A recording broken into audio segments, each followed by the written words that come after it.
Olá, pessoal, tudo bem com vocês? Mais uma vez estamos aqui. Esta é a 11ª meditação.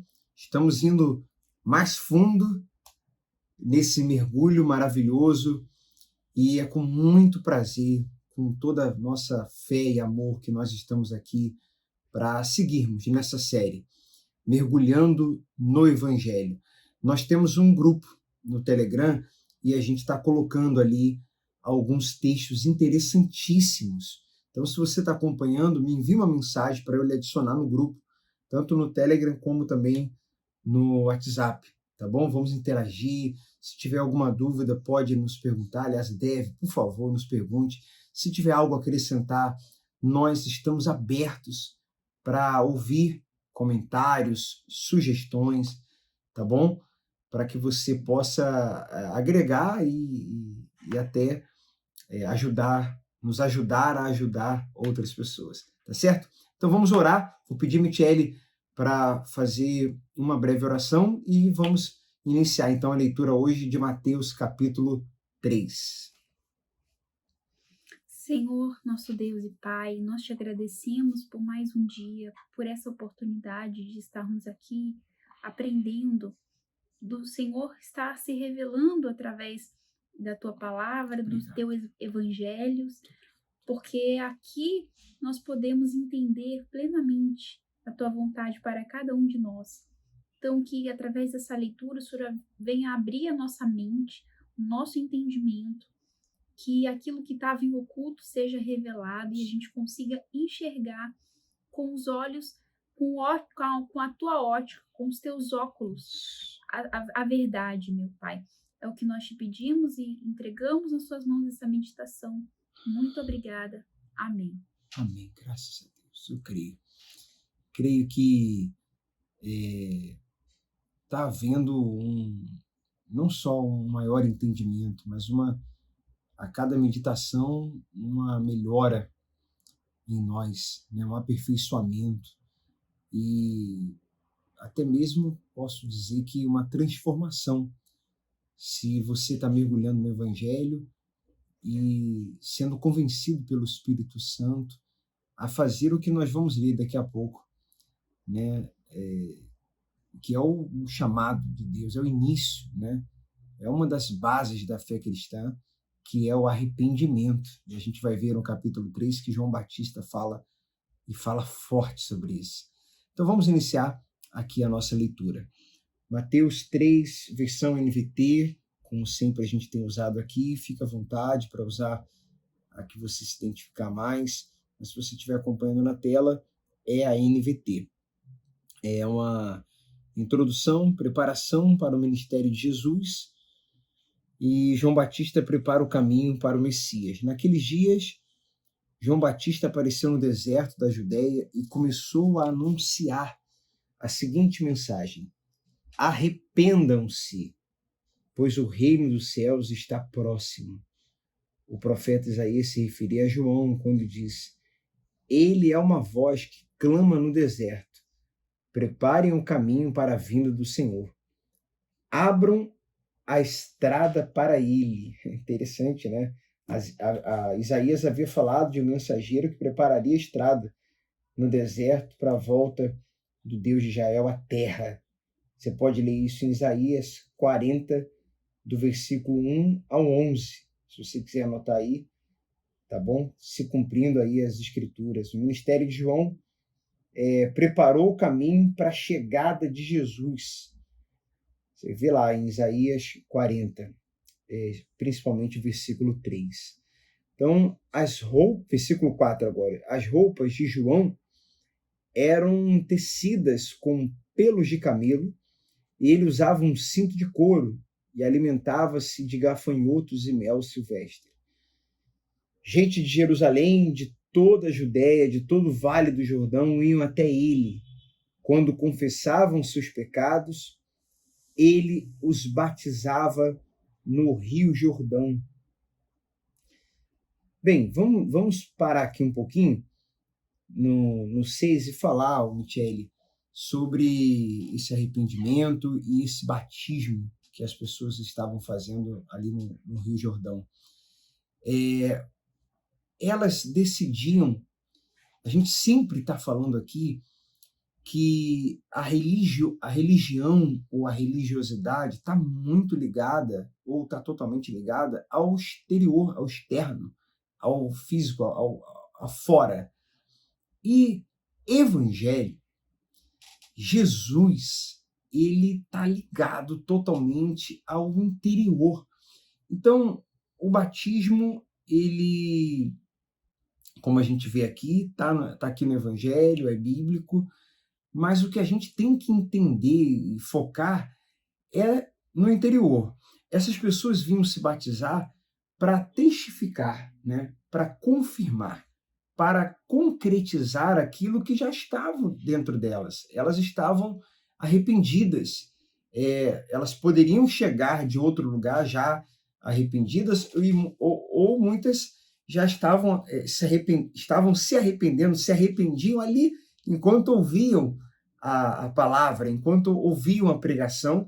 Naquele exato momento havia esse toque, esse reconhecimento de que precisa mudar, porque o arrependimento está ligado a isso, né? Eu reconheço que eu preciso mudar. Eu reconheço que a minha natureza humana não é boa, que nós, por natureza, não somos bons. Quando a gente fala não é bom, não é no sentido de que quem está nos assistindo, né, as pessoas não fazem bondade, não são caridosas. Não é nesse sentido, é no sentido mesmo espiritual. Nós temos essa natureza desde Adão, e ela não consegue, ela se inclina para o pecado, ela não consegue agradar a Deus. Então, por isso, é aí que entra a questão do reconhecimento. Eu reconheço isso, eu reconheço que sozinho não dá. Eu reconheço que eu, nessa luta contra mim mesmo, não consigo vencer. Preciso matar essa natureza, preciso morrer. E preciso me arrepender também das coisas que eu fiz, as coisas que eu preciso me arrepender do que eu sou. Eu preciso me arrepender do que eu sou, porque o que eu fiz é consequência do que eu sou. Eu quero mudar. Então, isso é uma decisão de mente, de coração interna, que a pessoa confirma no batismo nas águas, né? Exatamente. Ali ela está concretizando algo que ela, na verdade, já tomou a decisão dentro Exato. dela, né? Então, como o Marcelo falou, quando eu reconheço a minha natureza pecaminosa, e quando eu reconheço os meus pecados também, né? Que sem conhecer a verdade, outrora eu havia cometido, né? Mas no momento que eu conheço a verdade, que eu me deparo com aquilo que eu não conhecia anteriormente, porque tem uma passagem, né, Marcelo, que Jesus fala logo a seguinte, que ele fala para os religiosos da época acerca do engano que eles estavam vivendo, e ele diz: se eu não tivesse vos falado, não teria pecado em vós, mas agora que eu tenho mostrado a vontade do Pai, não tem desculpa do vosso pecado. Então ali até então eles estavam vivendo um certo engano, digamos assim, né? Mas ali se deixando enganar, né? Porque se eles já tivessem procurado buscar, né, o espírito da palavra, eles já teriam se dado de conta que o coração deles era corrupto. Mas ali Jesus estava encarnado, a palavra estava encarnada e estava mostrando para eles, cara a cara, o pecado deles. E Jesus falou isso: agora que eu vos tenho dito, não tem desculpa do vosso pecado. Então, hoje a gente tem acesso à palavra, à verdade plena, né? Jesus já veio, a palavra se fez carne, o verbo se fez carne, e a gente tem um conhecimento da verdade plena. Então, para a gente que tem esse conhecimento, a gente consegue identificar hoje, entender que não são somente a atitude A, B ou C que eu cometo externamente e que fica evidente o meu pecado, mas é algo que vem de dentro para fora. Do íntimo, né? Do íntimo. Pensamentos que temos, sentimentos, inclinações. Que ninguém às vezes sabe, Exatamente. mas que a gente tem. Mas quando a gente reconhece, é humilde para olhar para dentro de si e reconhecer que eu não sou bom por mim mesma, né? Que eu preciso morrer para essa velha natureza, para essa carne pecaminosa e nascer de novo, né? Do Espírito. Então eu me arrependo de quem eu sou, né, de quem eu fui, do que eu pratiquei também de errado. É isso aí. E me volto para que Jesus seja o meu Salvador, para que eu obtenha dele essa redenção e assim eu possa viver, né, lavada, né, purificados pelo sangue dele que ele nos entregou na cruz. E aí sim somos justificados através do sacrifício perfeito e definitivo dele. Então, quando a gente tem esse entendimento, a gente se arrepende e passa viver essa novidade de vida, né? Porque a partir de hoje eu não vivo mais para mim, né? Eu vivo para Cristo. Uhum. Vamos continuar então aqui no versículo 7. Mas quando João viu que muitos fariseus e saduceus vinham ao lugar de batismo, ele os repreendeu abertamente. Raça de víboras, exclamou. Quem os convenceu a fugir da ira que está por vir? Provem por suas ações que vocês se arrependeram.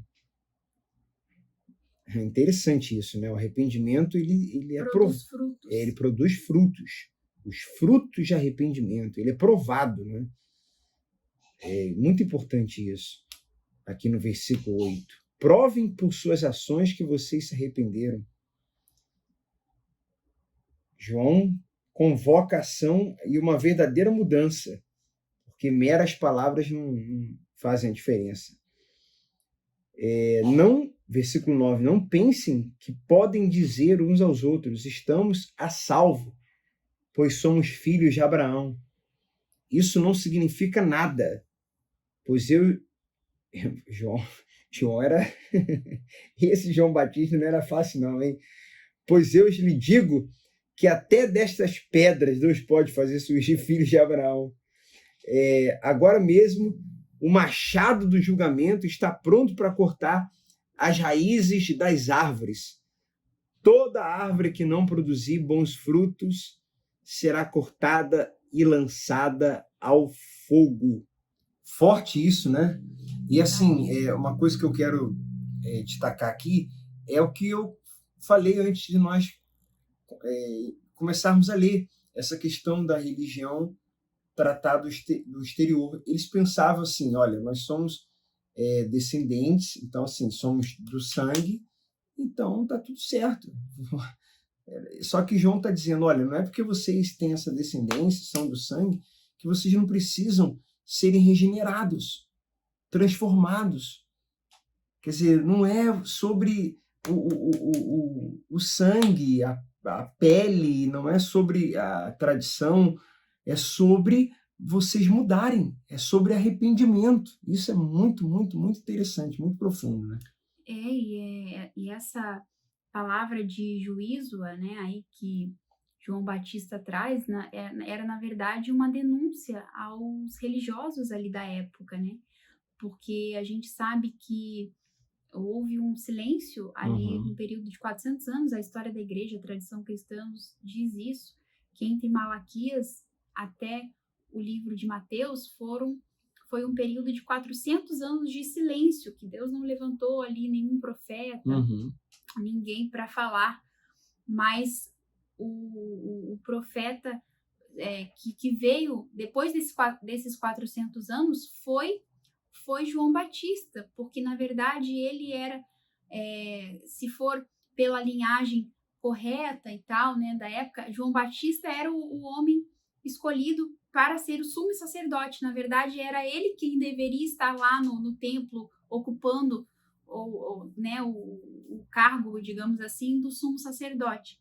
Porém, os religiosos, né, o templo, havia se corrompido. Nessa época, havia uma corrupção generalizada no templo, nos religiosos.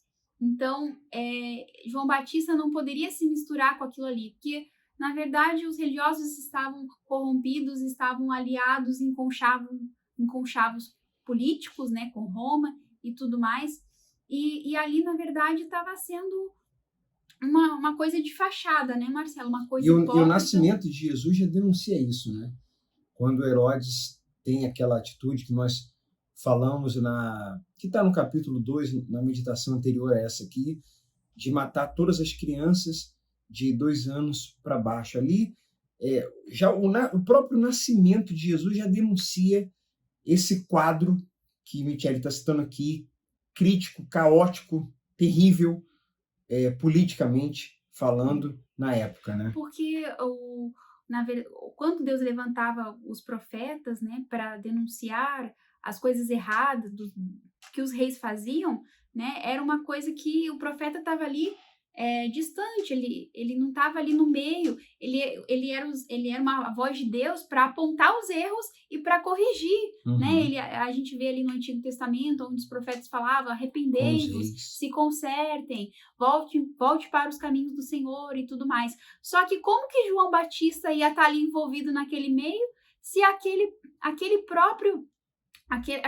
própria seita, né, que chama, a própria Bíblia fala dos religiosos, estavam corrompidas. Então ali o João Batista foi escolhido por Deus para preparar o caminho, né, do Senhor Jesus, e começou ali já a fazer as denúncias, né? Porque o tempo de vocês chegou, o machado está à raiz das árvores, arrependam-se, né, dos pecados, né? E a gente vê também, Marcelo, que por mais que eles estavam corrompidos, ainda tinha solução para eles. Se vocês se arrependerem, vocês não, aqui a gente logo mais vai ler, não sofrerão esse juízo. Então se arrependam, apresentem esses frutos de arrependimento. É isso aí. No versículo 11, diz: eu batizo com água aqueles que se arrependem. Depois de mim, porém, virá alguém mais poderoso que eu, alguém muito superior, cujas sandálias não sou digno de carregar. Ele os batizará com o Espírito Santo e com fogo. Ele já tem na mão a pá, e com ela separará a palha do trigo e limpará a área onde os cereais são debulhados. Juntará o trigo no celeiro, mas queimará a palha no fogo que nunca se apaga. As palavras de João Batista são fortes, né? Ele fala, mais poderoso do que eu. Quer dizer, apesar da crescente popularidade que ele estava tendo, ele mostra que ele tinha clareza com respeito ao seu papel subordinado, né, ao Messias, quando ele fala, não sou digno de carregar. Na cultura judaica, tirar as sandálias de alguém e carregá-las era uma tarefa inferior, até mesmo no caso de um discípulo e seu rabino. Então, ali já era o próprio Deus agindo e enviando João Batista, como nós lemos, para preparar o caminho de Jesus. Aqui no versículo 13, diz: Jesus foi da Galileia, Rio Jordão, para que João o batizasse. Olha só como é que é forte. João, porém, tentou impedi-lo. Eu é que preciso ser batizado pelo Senhor, disse ele. Então, por que vem a mim? Jesus respondeu, é necessário que seja assim, pois devemos fazer tudo o que Deus já quer. E João concordou em batizá-lo. Aqui, só um detalhe. Deixa eu só ler o último versículo e a gente volta aqui então. Depois, é o último versículo, 16. Depois do batismo, enquanto Jesus saía da água, o céu se abriu, ele viu o Espírito de Deus descer como uma pomba e pousar sobre ele. E uma voz do céu: este é meu filho amado, que me dá grande alegria. Uma coisa aqui para a gente destacar também muito profunda é que João Batista, ele sai do centro, ou não fica no centro, e coloca Jesus. E Jesus, por sua vez, coloca sempre o Pai no centro. E hoje é um assunto profundo, a gente de vez em quando está abordando ele, não vou me aprofundar agora, mas hoje é exatamente o contrário. As pessoas tirando Jesus, tirando o Pai do centro e elas fazendo o oposto que João Batista, que Jesus fazia. O ser humano se colocando ou se deixando levar por mensagens, doutrinas, trabalhos que o colocam no centro. O centro não é o nosso lugar. O centro das atenções, né? O centro não é. A nossa postura, a postura que Deus espera de nós, a melhor postura que nós podemos ter é de morrer, como aparece aí na tela, morrer para que Ele viva em nós. Essa é a mensagem principal do Evangelho que nós estamos mergulhando. Morrer para que Ele viva em nós. Diminuir para Ele crescer e morrer para Ele viver. Essa é a mensagem. E nós, na meditação anterior, até havia prometido que falaria, então vou encerrar aqui a meditação de hoje falando quando o Espírito Santo envolveu Maria e fez, né, nascer Jesus nela. É isso que acontece, mas só acontece quando a pessoa decide morrer. Né? Decide morrer, se arrepende. Decide morrer para nascer de novo. Exato. É nessa decisão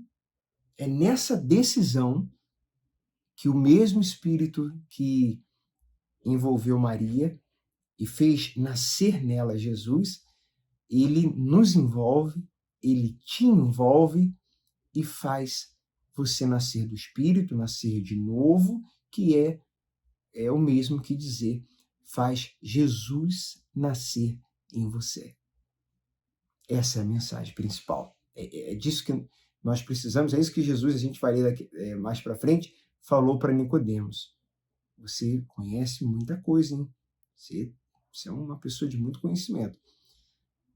Mas você precisa nascer de novo. Os homens precisam nascer de novo. Vamos ficando por aqui nesta meditação. Interaja conosco, participe do grupo. Se você tiver que ir lá atrás e ver as primeiras meditações, se você pulou, chegou agora, não assistiu, vale a pena. Qualquer coisa, bota numa velocidade maior. Eu costumo fazer isso, é uma sugestão, assisto 2, 3 vezes. Tem algumas que eu assisto até mais. E a gente coloca numa velocidade maior, né? Coloca 1,5, 1,25, 1,75, se é muito pessoal, e aí você consegue, em menos tempo, assistir a mesma coisa, para que aquilo se reforce, né? Principalmente, é claro que tem gente acompanhando essa série e já conhece, já leu, mas eu fico pensando que a pessoa que nunca tinha lido os evangelhos, só tinha passado assim alguns capítulos esporadicamente. Muito bom seria ou será se você assistir, ainda que numa velocidade maior, ou se você anotar novamente algumas dessas meditações. Tá bom? Muito bom. Será muito bom para você. Então, fica aqui um abraço e até a próxima meditação, né? Deus abençoe vocês. Amém.